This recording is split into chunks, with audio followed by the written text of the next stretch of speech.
আসসালামু আলাইকুম ভিউয়ার্স, কেমন আছেন সবাই? আশা করছি আল্লাহর রহমতে সবাই ভালো আছেন, সুস্থ আছেন। আমিও আলহামদুলিল্লাহ ভালো আছি। কয়েকদিন হলো এসেছি শ্বশুর বাড়িতে। তো শ্বশুর বাড়ি ননদের বাড়িতে গিয়েছিলাম, এই ধরনের ভিডিওই দেখছি। আশা করছি গ্রামের ভিডিও আপনাদের কাছে ভালো লাগবে। শেষ পর্যন্ত আমার সাথেই থাকবেন। তো রান্না করার আগে প্রথমে আমি আমড়া মেখে খেয়ে নিচ্ছি, কারণ আমার শাশুড়ি বলছিল তোদের জন্য এই আমড়াগুলো পেড়ে রেখেছিলাম, এগুলো নষ্ট হয়ে যাবে না খেলে। যদিও গাছে আরও আমড়া আছে, পরে আবার পেড়ে মেখে খাওয়া যাবে, তাই আমরা মেখে খাচ্ছি। তো শাশুড়িকে বলছিলাম চিনি দেন, বলছিল চিনি নেই। আর যদিও মিষ্টি আমরা টকটক করে কাঁচা মরিচ দিয়ে, বিট লবণ দিয়ে আর সরিষার তেল দিয়ে মেখে খাবো। আলহামদুলিল্লাহ খুব ভালো লেগেছে খেতে। সবাই মিলে খেয়েছি, তো সবাই মিলে খাওয়ার আসলে আনন্দই অন্যরকম।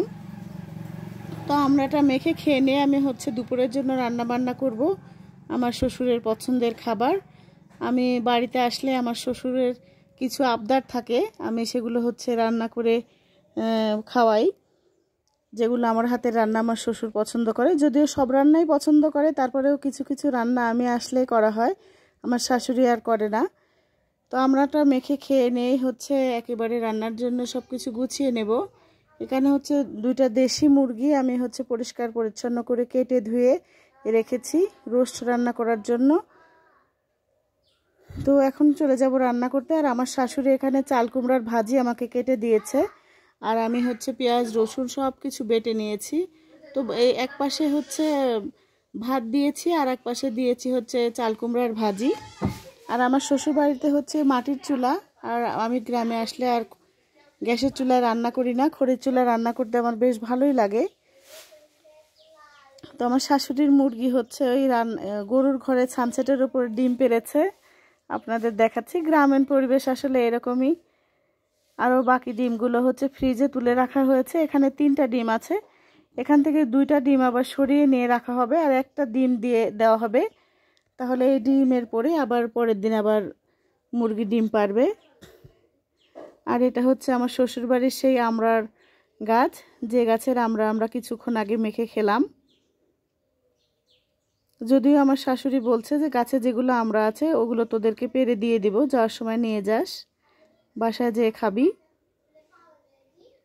তো গাছটা মাশাআল্লাহ অনেক বড় হয়েছে, আর আমড়ার গাছ অতি তাড়াতাড়ি বড় হয়। আর অনেক আমড়া ধরেছিল, এবার 2 বছর হলো ধরছে এই গাছে আমড়া। মিষ্টি আমড়া খেতে ভীষণ ভালো লাগে। তারপরে আমি এই পাশে রান্না করছিলাম আর আমার শাশুড়ি ছাগলকে খাওয়াচ্ছিল বসে বসে। আমার শাশুড়ির একটাই ছাগল আছে, এর আগে 3টা ছিল, 2টা বিক্রি করে দিয়েছে, আর একটা আছে। ছাগলটা একেবারে মানুষের মতো কথা শুনে, কোনো কিছু ধরলেই বললেই খেয়ে নেয়। তো আমার চাল কুমড়ার ভাজি হয়ে গেছে, আমি এখন রোস্টটা রান্না করে নেব। আর আমি বাড়িতে আসলে দেশি মুরগি দিয়ে রোস্ট খেতে আমার শ্বশুর ভীষণ পছন্দ করে। তাছাড়া এবার এসে আমার ছেলে মুরগি দেখেই বলছিল যে দাদি আমি এই মুরগিটা খাবো, আমার খেতে ইচ্ছা করছে। আর আমাদের জন্য আগে থেকেই ঠিক করে রাখা হয়েছিল যে আসার পরে এরকম করে রোস্ট রান্না করে খাওয়া হবে। তো 2টা মুরগি এটা আমি 8 পিস করে কেটে নিয়েছি, এখন রোস্টের জন্য ভেজে নিচ্ছি। আর আগে থেকে আমি মেখে রেখেছিলাম হালকা একটু মশলা দিয়ে, আর তেলের ভিতরে দেওয়ার পরে সেই মশলাগুলো ছিটে ছিটে আসছিল গায়ে, কারণ অনেক চুলায় জাল ছিল, যেহেতু খড়ির চুলায় রান্না। তো আমি এই পাশ উল্টে একটু মুরগিগুলো ভেজে নিব, তারপরে রান্না করব। আর গ্রামের মানুষেরা কিন্তু এভাবেই রান্না করে রোস্ট। তো মুরগি তো আমি আগের থেকে মেখে রেখেছিলাম, তারপরে মুরগি ভেজে তুলে নিলাম, তারপরে বাকি মশলাগুলো দিয়ে দিচ্ছি। তো গোটা মশলাগুলো দিয়ে দেওয়ার পরে তারপরে পেঁয়াজ দিয়ে দিলাম। পেঁয়াজগুলো অবশ্য আমি বেরেস্তা করে ভেজে তুলে নেব। তো আমার এই রান্নাবান্নার ভিডিও, গ্রামীণ ভিডিও যদি আমার ভাই বোনদের কাছে ভালো লাগে, তাহলে অবশ্যই আপনাদের কাছে আমি রিকোয়েস্ট করছি আপনারা আমার চ্যানেলটি সাবস্ক্রাইব করবেন, লাইক কমেন্ট শেয়ার করে দিবেন। আপনাদের সাপোর্ট ভালোবাসা পেলে আপনাদের এই বোন সামনের দিনে এগিয়ে যেতে পারবে, আর আপনাদের উপহার দেবে আরও সুন্দর সুন্দর ভিডিও। তো মশলাগুলো পেঁয়াজ দিয়ে ভেজে তুলে নিলাম, মশলাগুলো অবশ্য দিয়ে দিয়েছি, আর পেঁয়াজগুলোর ভিতরেই বাটা মশলাগুলো দিয়ে দিলাম, আদা বাটা, জিরা বাটা, পেঁয়াজ রসুন বাটা দিয়ে একটু কষিয়ে নিচ্ছি।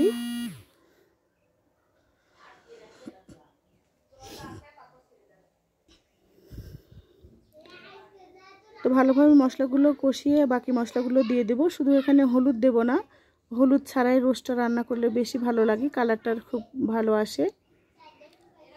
তো যেহেতু খড়ি দিয়ে রান্না করছি এ কারণে পুড়ে যাবে বলে তাড়াতাড়ি করে সামান্য একটু পানি দিয়ে দিলাম। পানিটা দিয়ে এখন ভালোভাবে মশলাটা কষিয়ে নেব। মশলাটা কষিয়ে নিয়ে তারপরে মুরগি দিয়ে দেব। এখানে সব ধরনের মশলাই দিয়েছি, শুধু হলুদের গুঁড়াটা আমি বাদ দিয়েছি। তো মরিচের গুঁড়া দিয়ে দিচ্ছি। বাটা মশলাগুলো একটু কষিয়ে নেওয়ার পর এখানে আমি মরিচের গুঁড়া দিয়ে দিলাম।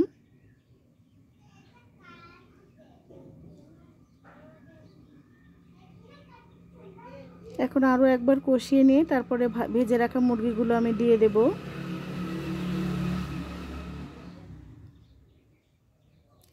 আর ইতিমধ্যে আমার ভাতটাও হয়ে গেছে। তারপরে আমি ভেজে রাখা মুরগির মাংসের পিসগুলো দিয়ে দিলাম।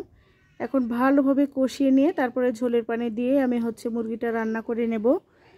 আর এই মুরগিটা রান্না খেয়ে আমার শ্বশুর ভীষণ খুশি হয়েছে, বলেছে অনেক টেস্ট হয়েছিল।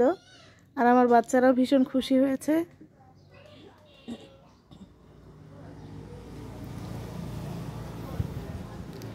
তো যেহেতু এটা গ্রামের ভিডিও, তো আমি ভয়েস দেওয়ার সময় আশেপাশের একটু অন্যরকম সাউন্ড আপনারা পেতে পারেন, প্লিজ এটা ক্ষমা সুন্দর দৃষ্টিতে দেখবেন। তো আমি নিজেই দুধের ভিতরে লেবু চিপে দিয়ে রেখেছিলাম, সেটাই একটু দিয়ে দিলাম, কারণ বাড়িতে তো আর টক দই নেই।